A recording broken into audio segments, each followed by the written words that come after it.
Oui, Monsieur le Président, mes chers collègues, je voulais ici préciser la position de mon groupe en ce qui concerne donc l'ouverture à la concurrence des TER. Nous avions appris en 2018 la volonté européenne d'ouvrir le marché des transports ferroviaires pour les années à venir. Et puis depuis, plus rien.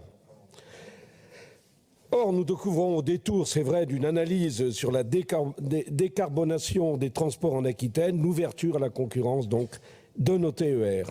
Ainsi, à la page 5 des orientations budgétaires, après l'évocation de petites lignes, des RER métropolitains et basques, du GPSO ou le Pau-Canfranc, on nous informe sans autre explication que le droit européen nous oblige d'ici un an à délester la SNCF de sa contractualisation naturelle avec la région. Noyée dans un document de perspective financière, cette révolution a-t-elle fait l'objet d'une annonce particulière de votre part auprès des élus, d'un débat sur la transformation d'une compétence très importante de la région? Pas du tout. Comme une simple formalité, il va falloir s'y conformer. Les élus régionaux ont-ils été associés à la discussion sur le principe de cette ouverture? Leur demande-t-on leur avis? Évidemment non. Je partage un certain nombre de constats de notre collègue Christophe Duprat, constats en effet d'évidence et de bon sens, quant à la qualité, si je puis dire, aux qualités de la SNCF, qui connaît en effet depuis des décennies et des décennies son métier et le réseau, évidemment, parfaitement de notre région.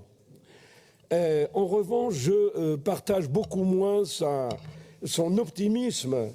Certes, la peur de perdre le marché peut amener cette dernière à nous faire des propositions intéressantes, mais quand on ouvre la boîte de Pandore, on sait très bien que des groupes privés, quand ils veulent emporter un marché, feront sans doute des propositions encore plus alléchantes.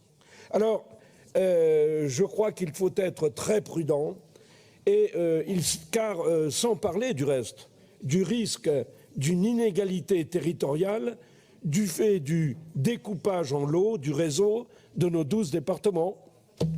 4-5 départements pour tel opérateur, pourquoi pas, et puis 2-3 départements où la métropole et son étoile avec un autre opérateur. La qualité du service serait-elle les mêmes? J'en doute très fortement.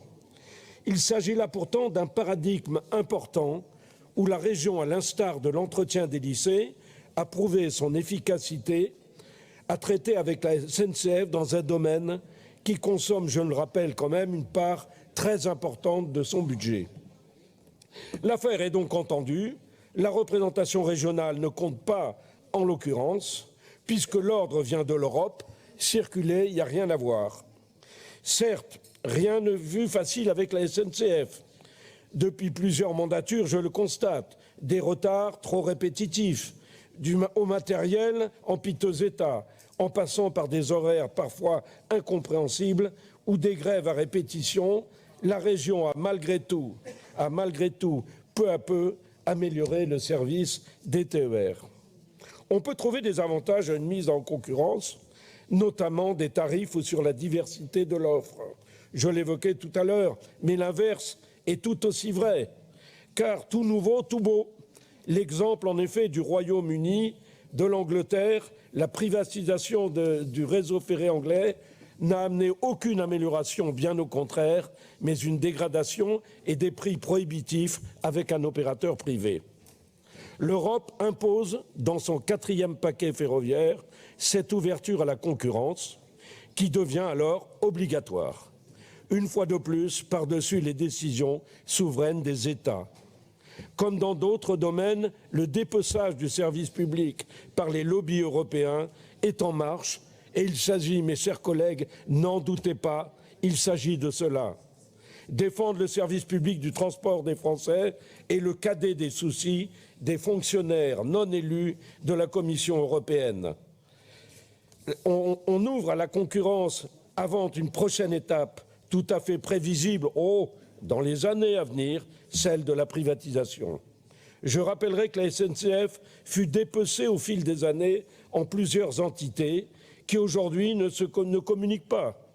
Puis l'État l'état des lignes fut délaissé et laissé à l'abandon. Dans notre région, on est malheureusement un exemple flagrant. Vous nous dites qu'il faut mettre sur la table toutes ces informations.